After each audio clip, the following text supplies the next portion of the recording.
Hello my friends, and thank you for stopping by one more time to the PipeCat channel. As you probably know by now, I'm Larry. Tonight I'm sitting here with my cats around me and about to fill up a pipe and tell something of a story. The story that I want to tell is I don't want it to be tragic. I want it to be happy, which is hard at this time. As I record this, it's the evening of Friday, April the 19th, 2019. And on Tuesday, April 16th, 2019, sometime in the early part of the day, I lost a very, very close friend. And a lot of you may know by now, but some of you probably don't. And I'm talking about the man that we knew as RoonDog, Robert Kevin Spurlock. He passed away of a respiratory issue that I don't think was even diagnosed at the time that he passed away. Kevin, as a lot of you know, was battling esophageal cancer for a number of years. And contrary to what many may think, it wasn't the cancer that killed him. It was a respiratory failure that, like I said, I don't think they even had a diagnosis for at the end. He was carrying oxygen bottles with him, and then he had an oxygen concentrator. And anyway, to spare the rest of the gory details, he passed on Tuesday, April 16th, 2019, as I said, in his home, with his wife near him. And later in that day, I got a text from Kevin's cell phone, and it was his wife, Janice. And then she said, "Larry, this is Janice. Kevin passed away." Well, I know that all of Kevin's friends' contact information was probably in his cell phone, and that's why she was reaching out to me on it. And I have tried many times now to reach back out to Janice, and the only contact information that I have for her is Kevin's cell phone, and I don't think she's answering that anymore.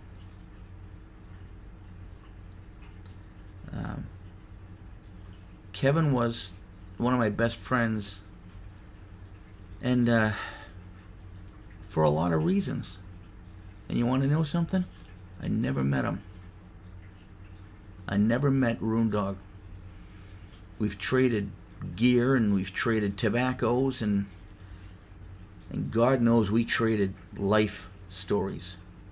The things I shared with him and that he shared with me were things that only real, true friends could share.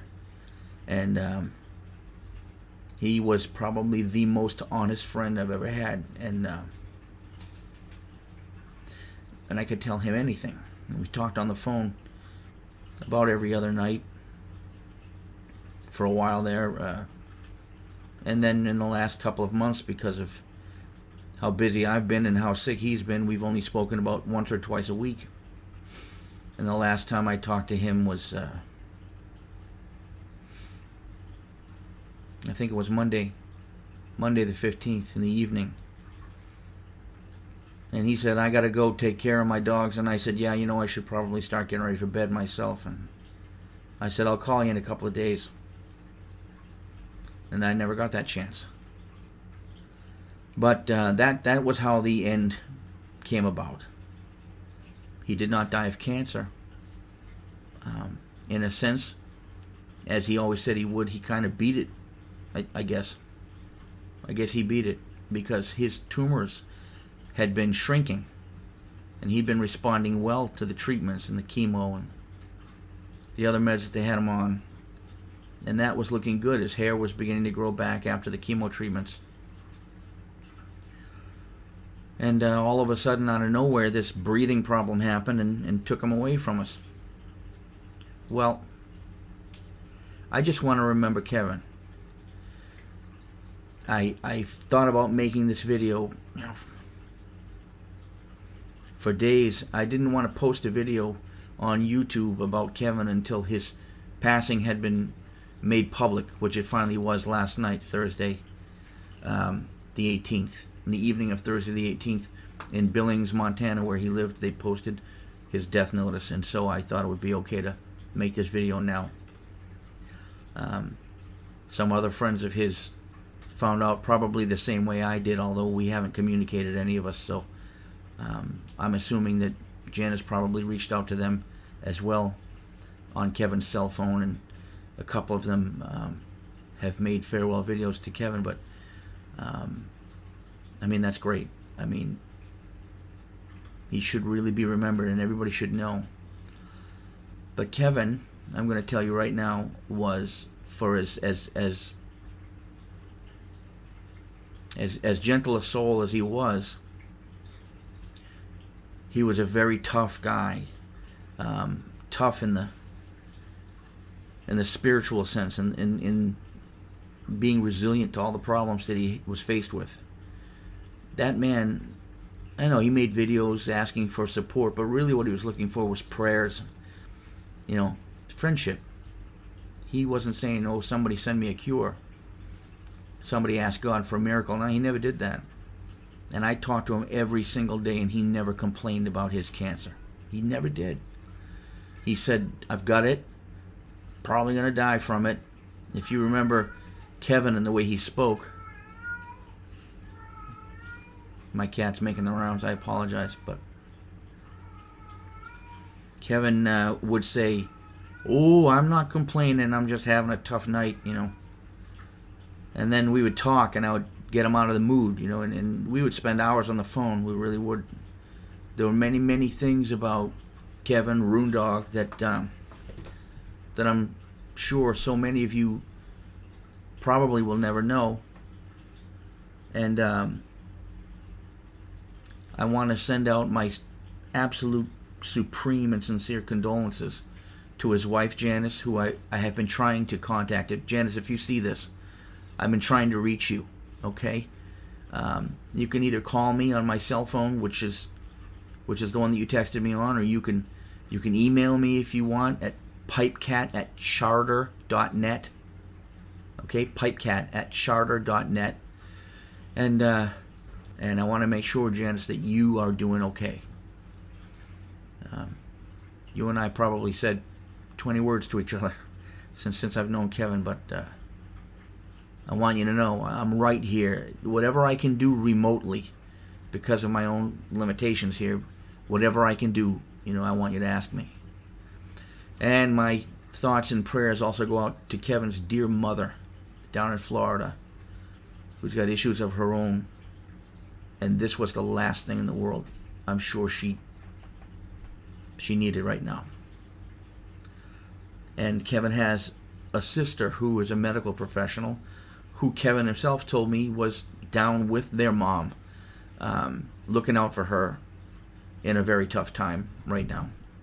And my condolences go to her as well, and any members of his family who I didn't know about. But Kevin, the guy, that's how his end was. But how he was, many of you have watched his videos, and he loved to ramble, man. He's like me, loved to hear his own voice.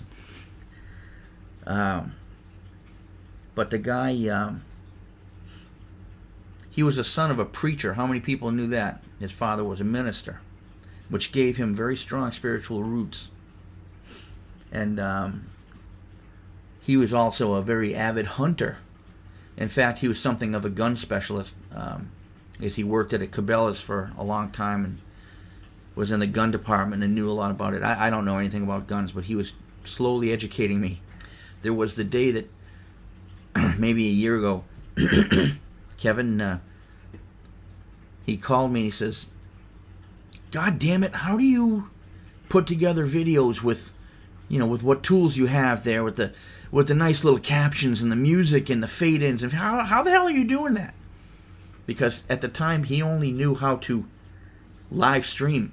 He was on, Hangouts? If you look at his channel, which is still up, and go back near the beginning, you'll see that all of his videos were live streams. Some of them had no viewers. But that's how I found him one day. I just was surfing around, and I came across some dude doing a live stream. And, let me see what this is about. And there's RoonDog sitting there. At the time, his handle was RoonMilk. That's funny. When I first contacted him, he was RoonMilk. And then we talked a little bit. He's like, you know what? That sounds really stupid. I'm going to change it to RoonDog. He says, I don't care how many RoonDogs there are out there. I'd rather have that than RoonMilk. I said, good move. I said, if you don't mind, I'm just going to keep PipeCat. It's easy to say. And I said to him, well, the way I do it is I just use the Windows Movie Maker, which, if you watch my videos, you can tell. If you're familiar with Movie Maker, that's all I use. I don't have any special software.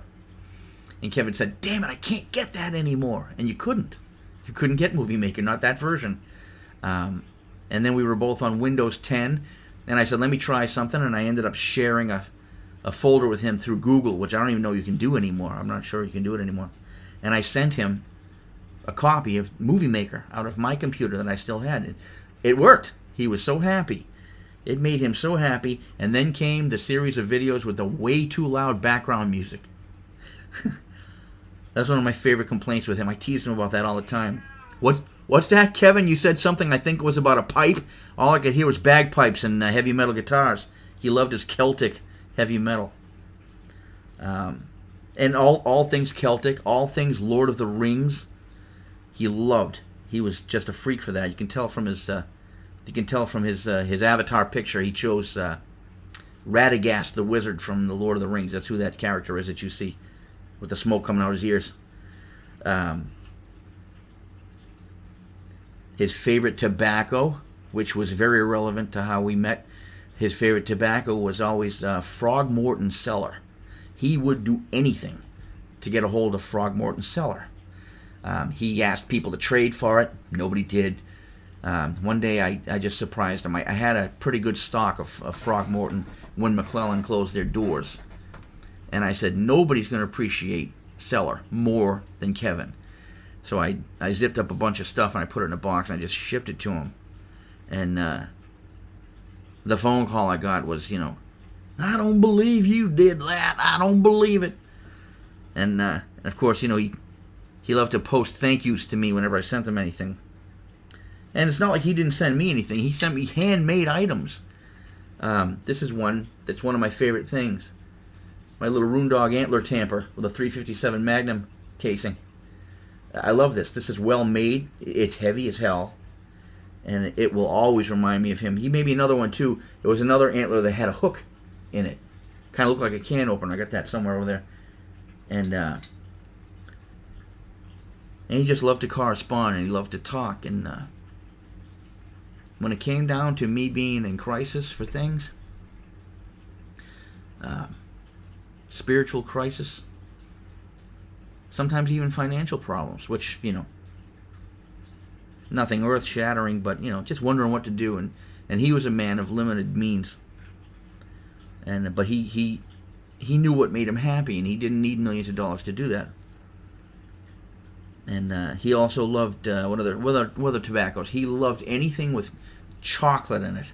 He was a freak for chocolate aromatic tobaccos. Anything syrupy, chocolatey. Sometimes he liked cherry blends of all different kinds, even those really thick, soupy ones that turn my stomach over. He loved those. Oh, and Lane 1Q, very big proponent of Lane 1Q. Who isn't? That's probably the nicest smelling tobacco that was ever made. And he loved, his pouch tobaccos. He loved his Captain Blacks and things like that. He loved Amphora. He was always looking to get original packages of tobaccos, but he never really scored any, as far as I know. He was always looking. He would watch people like Sergeant Savinelli, and of course Matches, and and Mutton Chop, he'd watch these huge members of the YTPC, very popular guys. There's a lot of them out there. Please forgive me if I don't mention your name, but you guys know who you are, and we all know and love you. And Kevin wondered, how did these guys get their hands on these beautiful old mixes? How did he get his hands on a 50-year-old unopened tin of this tobacco? You know, and he just would always try to trade for it. I don't think he ever scored any, but boy, that's what he wanted to do. And he loved his Savinelli saxophone pipes. I sent him a Christmas saxophone that I think he did a video on, and he loved it. He while he was still able to smoke all he wanted to, he would smoke that pipe frequently. And he had a collection of these artesian pipes, I guess made in Poland, of some not very rare wood with, you know, the little lid on it, but he loved those. He really did. And you know what? I tried to buy some off him just to see what they were like. He had like a dozen or more of those things. I said, sell me one or two, will you? I don't know if I want to part with them. Well, you're not going to smoke 12 or 15 Polish pipes. They're all identical. It's not like you'll be without one. Let me think about it. And I think he was just teasing me. I never did get one. But tonight, because this video is rambling on, I just want to say that I miss my friend. And Kevin, if you can hear me, I love you, man. I really did. I always will. And I do hope to see you again someday. And I'm going to fill a pipe right now, my best pipe. And I'm going to do this, and I'm going to share it with you guys over the memory of Kevin. And Kevin, this one's for you.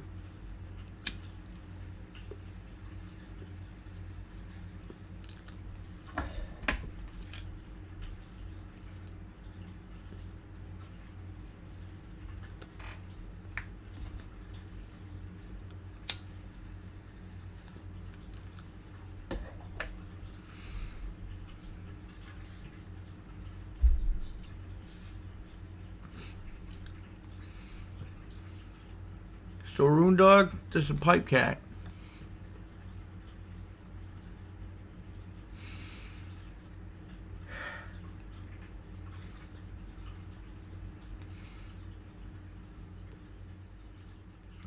Have a pipe with me, man.